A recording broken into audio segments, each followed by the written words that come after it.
data business on Art Television. I'm Heshain Ali and let's have a look at the headlines first. Monetary Law Act will enable to have sound macroeconomic fundamentals, says Governor of Central Bank. Loopholes in the public administration system hinder the ethical accounting practices, says international expert. News in detail. Governor of Central Bank of Sri Lanka, Dr. Indrajit Kumaraswamy, states the proposed Monetary Law Act will be a landmark piece of legislation enabling to have sound macroeconomic fundamentals of the country. Governor of Central Bank of Sri Lanka made these statements addressing the Central Bank's 69th anniversary oration held last Wednesday at its atrium. We were able to raise $2.4 billion US 3 months after the political crisis in the last quarter of 2018 through a dollar-denominated sovereign bond issuance. And one of the reasons we were able to do so was that we were able to tell the bond investors that there was such a Monetary Law Act in the pipeline, that there were fiscal rules in the pipeline. Similarly, we were able to raise $2 billion US just 2 months after the April bombings. Again, an important part of our sales pitch, important part of our narrative to the investors was the fact that these two pieces of legislation were in the making. So this is why this Monetary Law Act is actually a landmark piece of legislation in terms of having better chance of having sound macroeconomic fundamentals in this country. As I said, it gives the central bank more independence, but the central bank will also be made more accountable. President of the Chartered Institute of Public Finance and Accountancy in London, Caroline Williamson, expounds that loopholes in the public administration systems hinder the implementation of ethical accounting practices. President of the Chartered Institute of Public Finance and Accountancy in London made these observations addressing a seminar on ethical responsibility of professional accountants in public sector conducted by the Institute of Chartered Accountants of Sri Lanka. Ethics and integrity are important elements of professional accountancy, regardless of the sector in which you practice, and for those of us operating in the public sector, charged with safeguarding public money, our ethics must be at the absolute heart of how we operate. The privilege of being a public servant comes with a host of expectations and responsibilities, both from our employing organisations and from the communities that we are here to serve. Regardless of the country or the region, citizens rightly expect that the hard-earned cash they hand over to the public purse to be managed and spent objectively and transparently. However, these responsibilities and expectations are increasingly under pressure. I don't think it comes as any surprise that when we look around the world we see a great deal of variation, and it's clear that often public administration systems aren't as effective as they could be. These gaps leave public finance professionals without the guidance, support and training needed to implement ethical accounting practices. National Courier Sri Lankan Airlines announces that it will also ban all fire-prone Apple MacBook Pro laptops from cargo and carry-on luggage following the most of the international airlines. The U.S. Federal Aviation Administration reminded airlines to follow 2016 safety instructions for goods with recalled batteries, which means the affected Apple laptops should not be taken on flights as cargo or carry-on baggage. Meanwhile, the European Union Aviation Safety Agency also issued its own warning about the particular MacBook Pro models on the 1st of August. The ban on all fire-prone Apple MacBook Pro laptops comes as Apple determined that some of its older generation 15-inch MacBook Pro units had batteries that could overheat and pose a fire safety risk. Issuing a statement, the airlines urged passengers to verify their device by following the link to Apple's 15-inch MacBook Pro battery recall program. Sri Lankan stressed that the passengers need to verify with Apple if their devices are affected by the recall and must produce such verifications or prove that the battery has been replaced. The statement further said that in the absence of such verification, such devices will not be allowed in as checked-in or carry-on luggage. Foreign Minister Marapana emphasizes the need for cooperation and peaceful engagement in the Indian Ocean maritime domain by the Indian Ocean Rim Association members to create a stable, secure environment facilitative of economic prosperity.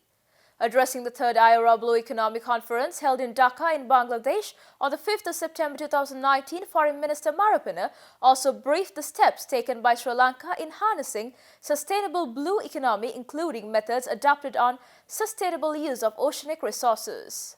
Accordingly, the conference hosted by the government of Bangladesh marked the continuation of the Blue Economy initiatives undertaken by the 22nd IORA member states in first and second conferences held in the Mauritius and Indonesia in 2015 and 2017 respectively.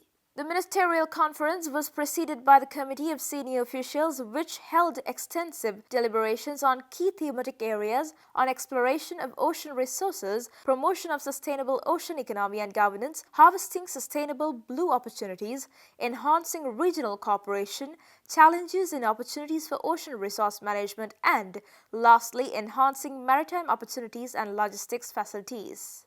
Furthermore, the Minister Marapana informed that according to the aspirations of the Sri Lanka government's Vision 2025 policy document, Sri Lanka will develop itself as a hub of the Great Indian Ocean and focus on development of its ports, modernizing the logistical capabilities, improving connectivity linking to the global supply chains. Further, the minister attended a business conclave aimed at promoting Sri Lanka's economic interests with Bangladesh, with the participation of a trade delegation from Sri Lanka and the officials of the Board of Investment and the Export Development Board.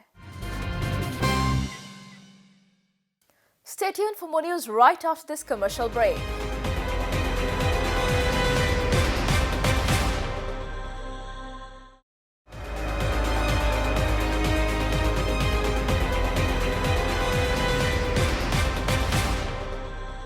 Welcome back after the break.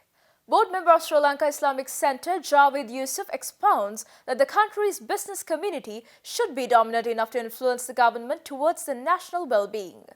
Thus, he shared these views addressing a discussion titled "The Current Situation in the Country and the Way Forward" held last week. The business community, by virtue of its economic power, is one of the most influential sectors of our country. Most of our political leaders will pay more attention to the voice of a business leader than an ordinary voter. Hence, the business community is well positioned to influence the trajectory of government towards national well-being. The business community must also play a role in the eradication of corruption, which has now become a cancer that is depriving the poor of many economic benefits which could otherwise have been received by them. And this cancer of corruption is not only about people filling their pockets. That is abominable because you are stealing somebody else's resources and benefiting yourself. But there is also another aspect where we spend wastefully projects on which we can well do without attending to necessary things. Speaking at the same event, the General Secretary of the Colombo YMBA, Mahendra Jayasekara, noted that the government should further uplift the farmers or local industries in the country since a large population still depends on agriculture. We strongly believe that suitable policies should be formulated and implemented to support and develop the farmers and local industries. We still have a large population depending on agriculture.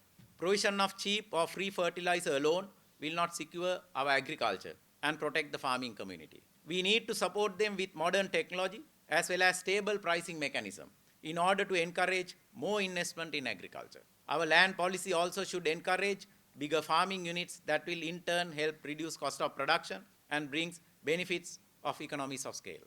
This will also lead to increase in local production and increased income to the rural households and farmers. High income to the rural community will enhance the purchasing power, which is an essential condition for the growth in the private sector.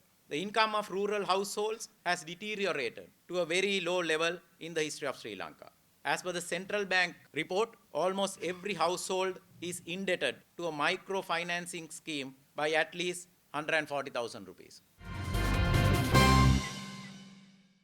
And now a review on the stock performances for the past week and a stock forecast for the coming week will be brought to you by a subject expert at First Capital Holdings. The market has a continued dull sentiment this week with some retail activity seen in the selective penny stocks. The retail activities in Haley's MGT, Access Engineering and Union Bank. The turnover level continued to remain moderate level between 300 million to 700 million with the retail and high investor participation. in the heavy in the market. The foreign selling will continue in the most of the blue chips counters this week too. We expect the market outlook of the stock market to be dull in the forthcoming weeks with a weak investor sentiment, and the most of the investors are looking out for the clear direction in the political front, mainly on the president candidate announcement. We expect the some of the retail activities in the penny stock to the market continue in the coming week with a weak turnover levels.